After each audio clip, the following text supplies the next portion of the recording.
అందరు మంచిగున్నారా? Eeshwarappa home clinic సమర్పించు ధూమ్ధామ్ ముచ్చట. ఇక ముచ్చట్లు షురూ చేద్దాం. ఈ కాంగ్రెస్ వాళ్ళకు అధికారం మీద పదవుల మీద గంతాత్రం ఎందుకు కావచ్చు? మందికి పుట్టిన పిల్లలను మా పిల్లలే అని చెప్పుకున్నాడు అదేమన్నా గొప్పతనం అనుకుంటురా? జనం ఓటుకు విలువ లేకుండా చేసుడు గిదేం తరిక? లేకుంటేంది మరి గా చైర్మన్ పదవి కోసం అడ్డతారులు దొక్కుడేంది? బీఆర్ఎస్ నుంచి గెలిచిలోనను ఎత్తుకోబోడేంది? ఈ కిడ్నాపులేంది? ఈ లొల్లులు పంచాయతీలేంది? ఈ రాజకీయ లీడర్లు గూండగా లెక్క మారిపోడేంది? గిట్లనే అనిపిస్తున్నది మన కాడ నడుస్తున్న కథ చూస్తా అంటే. ఏంది ఇది? ఈ లోన్లేంది? ఈ కీసులాటలేంది? మున్సిపాలిటీ ఎలక్షన్ల బీఆర్ఎస్ గెలిస్తే అసలు ఓర్చుకున్నాడు కూడా ఓర్చుకుంటలేరు కదా ఈ షేయి పార్టీ లీడర్లు. జనం ఓట్లేసి గెలిపించిన కౌన్సిలర్లను కార్పొరేటర్లను ఎత్తుకోబోడు కిడ్నాపులు చేసుడు చేసిండోళ్ళ. ఎందుకంటే మున్సిపల్ చైర్పర్సన్ సీట్ల కోసం ఓ దిక్కు పైసలు వంచుడు, ఇంకో దిక్కు అధికారం చేతులు ఉండదు కదా అని పోలీసులను లీడర్ల మీదికి ఎగేసుడు. అద్మానం అంటే అద్మానం వల్ల అసలు మళ్ళీ తెలంగాణలో గూండా రాజ్యం రౌడీ పాలన వచ్చిందా ఏందనిపిస్తున్నది. అగ చూడవు ఎట్లున్నదో కథ.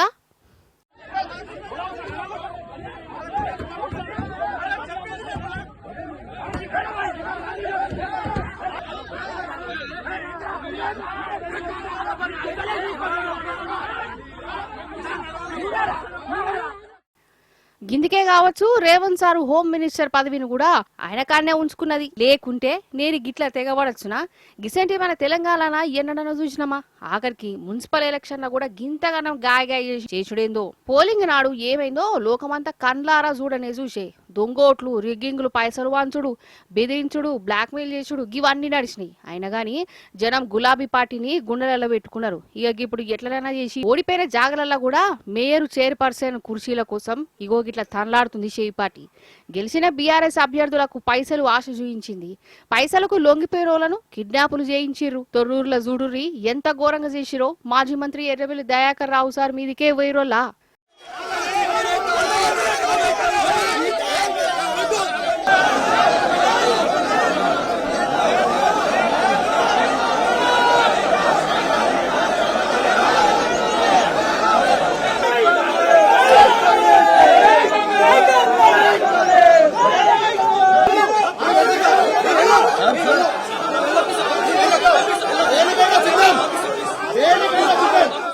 చాలా మున్సిపాలిటీల బీఆర్ఎస్ పార్టీకి చైర్పర్సన్ కుర్చీకి కావలసిన మొత్తం మెజారిటీ ఉన్నది. గెలిచిన గులాబీ పార్టీ అభ్యర్థులందరూ ఒక్క మాట మీదనే ఉన్నారు. అయినా కానీ రేవంత్ సర్కార్కు హైబత్ అవుతున్నట్టు అవుతుందోలా. అందుకే ఏం చేసింది బీఆర్ఎస్ గెలిచిన మున్సిపాలిటీలల్లా చైర్మన్, వైస్ చైర్మన్ ఎన్నికలను కావలసుకొని వాయిదా వేయించింది. ఇబ్రహీంపట్నం, కాగజ్ నగర్, క్యాత్యాన్పల్లి, ఖానాపూర్, ఇంద్రేశం, జనగాం, తొర్రూర్ ఈ మున్సిపాలిటీలల్లా గులాబీ జెండా రేపరేపలాడింది. 100% కారు పార్టీ అభ్యర్థులే చైర్పర్సన్స్, వైస్ చైర్పర్సన్స్ కావాలి. జనం అట్లా గెలిపించారు. మరి వాళ్ళ ఓటుకు విలువ ఇయ్యాలి కదా. కానీ కాదట, అధికారం మాది, జనం ఓట్లు ఎవరికి ఇచ్చినా కాంగ్రెస్ వాళ్ళే పదవులు ఉండాలి, జనం ఓట్లతోని మాకేం సంబంధం అన్నట్టే చేసిరు. ఖాతాకున్న వారేదు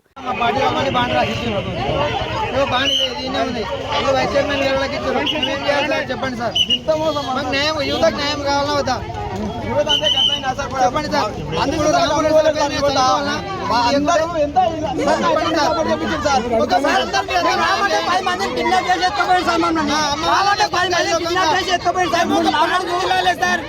వీళ్ళ కండ్ల మంటతనం కుట్రేశం ఏడిదాకా పోయిందంటే దేశంలో ఉప్పు నిప్పు లెక్క ఒకరి మీద ఇంకొకరు చిటపటలాడే కాంగ్రెస్, బీజేపీ మన రాష్ట్రంలో మాత్రం కలిసిపోయినాయి. సిద్ధాంతాలు గిద్దాంతాలు జాంతానై బీఆర్ఎస్ లేకుండా చేసుడే కావాలి అన్నట్టు ఈ రెండు పార్టీలు అలై బలై తీసుకున్నాయి. జనం మనసులను గెలుచుడు గాలి గాని అడ్డదారులు వంట అధికారం తీసుకునేందుకు ముంగడబడ్డాయి ఈ రెండు పార్టీలు. ఇట్లనే అంటూరు.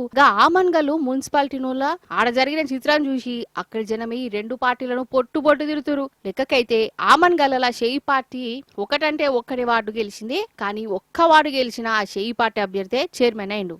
గట్లెట్లా అంటే గాదే మ్యాజిక్ అట. ఈడ అధికారం కోసం బీజేపీ షేయి పార్టీ బడే బాయ్ షోటే బాయ్ లెక్క కలిసిపోయినాయి. చాలా జాగాలలో గిట్టనే నడిచిందోలా. కానీ పదవుల కోసం గిట్లా అడ్డదారులు దొక్కేటోళ్ళు ఎండాలనే ఆ కుర్చీలో కూర్చుంటారోళ్ళ. జనం పట్టించుకోరా అనుకుంటురా, లేకుంటే మర్చిపోతాం అనుకుంటురా? ఏం పదవులో ఏం ఎలక్షన్లో పో. ఇప్పుడు మనం ఒక పేరెంటానికి పోదాం. పేరెంటానికి గదేనోలా దావత్కు. అది ఉత్తపచ్చ దావత్తు కాదు, అసలు ఆ పేరెంట్ని చూస్తే మీరు పరేషాన్ అవుతారు.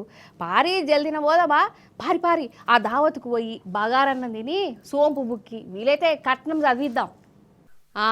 గిరేగా పేరంటాం సీమంతం. అరే అవ్వంటే ఇగో ఈ కుక్కకే సీమంతం చేస్తాండ్రోల్లా అగో కొత్త బట్టలు తొడిగి మెడలో దండలు గిండెలేసి చుట్టాలను వాళ్ళను వీళ్ళని పిలిపించి అసలు ఏమన్నా చేస్తాన్లా పేరంటాం. అగో ముంగడ పలారాలు కూడా పెట్టిరు. ఖమ్మం జిల్లా కిష్టారంలనొల్ల వీళ్ళకో కుక్కున్నది. దీని పేరు బుజ్జట బుజ్జి. ఈ బుజ్జవ్వను వీళ్ళు ఇంటి మనిషి లెక్కనే చూసుకుంటారట. ఇక సీమంతం కూడా ఇంట్లోలకు చేసినట్టే చేసిరు. మంచిగా అప్పాలు గిప్పాలు చేసి ముత్తైదువులను పిలిపించి హారతులు పెట్టి అచినోళ్లకు చీరలు సారెలు పెట్టి ధూమ్ధామ్గా చేసిరు. అగ చూడు సీమంతం నాడు ఈ బుజ్జి కుక్క చూడు ఎంత సంబరపడుతున్నదో. సరే ఖమ్మంలో కుక్కకు సీమంతం చేసిరు కదా, ఇటు చూడురి మేకలకు హ్యాపీ బర్త్డేలు చేస్తాన్లు ఉత్తరప్రదేశ్ వాళ్ళట వీళ్ళు. ఈ మేకలది నిన్న బర్త్డే అయింది. ఇంకేమున్నది, అందరి పిలిపించి కేకు ముక్కలు తెప్పించి ఆ మేకలతో కేకులు కోపించి సంబరపడ్డరు. ఇక వచ్చిన వాళ్ళందరూ హ్యాపీ బర్త్డే మేక అనుకుంటా నిండు నూరేళ్లు బతకాలనని ఆ మేకలకు దీవెనాతులు ఇచ్చిరు. అదన్నట్టు ముచ్చట.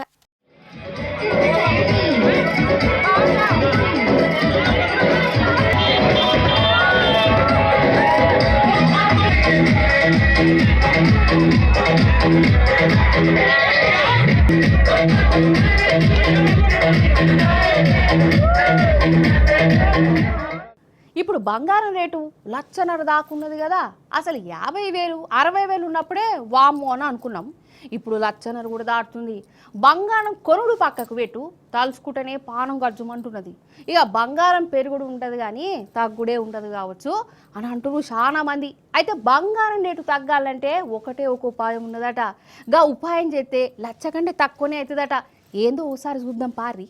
ఏం బంగారం ఏమో పో, ఓ దిక్కు పెండ్లిళ్ళు దావతులుండే బంగారం లేకుంటే నడవదాయ్. బంగారం కొందామంటే 1,50,000 దాటే. పైసలు ఉన్నప్పుడు కొందామంటేనేమో దినదినాం పెరుగుతూనే ఉండే 10,000 20,000 అనుకుంటా. గిట్లనే అనుకుంటున్నారు కదా చాలా మంది.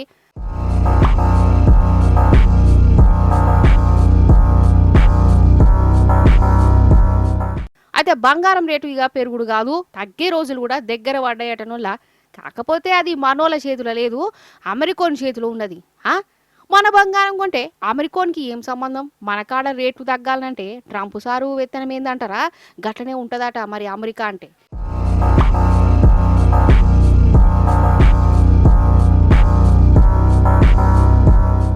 ఆడ కట్టుకొస్తేనే దునియా అంతా బుగ్గెలుగుతుంది కదా, గట్లయిపోయిందా.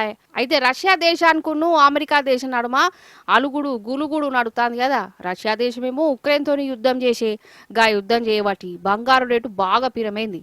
ఓ దిక్కు ట్రంప్ సారేమో గా ఉక్రెయిన్తో నీకేం యుద్ధం జర ఆపురాదని రష్యా పుతిన్కు చెప్పినా ఇన్లే. నువ్వేంది నాకు చెప్పేది అనుకుంటానే ఉన్నాడు, నువ్వు నా మాట వినవా అని ట్రంప్ సారు కోపానికి వచ్చాయి. రష్యా దేశంతో వ్యాపారాలు గీపాలు చేసుడు బంద్ పెట్టిండు. ఆ దేశం మీద సుంకాలు గింకాలు పెంచనివించిండు. మరి పుతిన్ ఊకుంటాడా? నువ్వు గిట్ల చేస్తే నేను కూడా సుంకాలెత్తా, నీతోని సోపతే అద్దు అనుకుంటున్నాడు.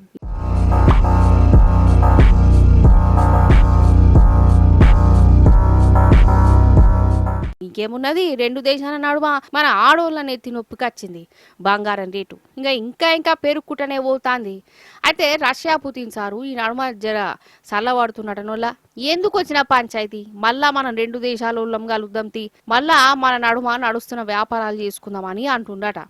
గిట్లా రెండు దేశాల నడుమ కోపాలు పోయి వ్యాపారాలు అవి నడితే ఇక బంగారం రేటు బాగా అగ్గువైతుంది, 1,00,000 కిందకే అవుతుంది అని అంటురు. అంటే ఇప్పుడు బంగారం రేటు తగ్గాలంటే రష్యా దేశమును అమెరికా దేశం నడుమ దోస్తాను కుదరాలి. వాళ్ళు మళ్ళా వ్యాపారాలు చేసుకోవాలి. వాళ్ళు మంచుకుంటే మన కాడ బంగారం తగ్గుతుంది అన్నట్టు.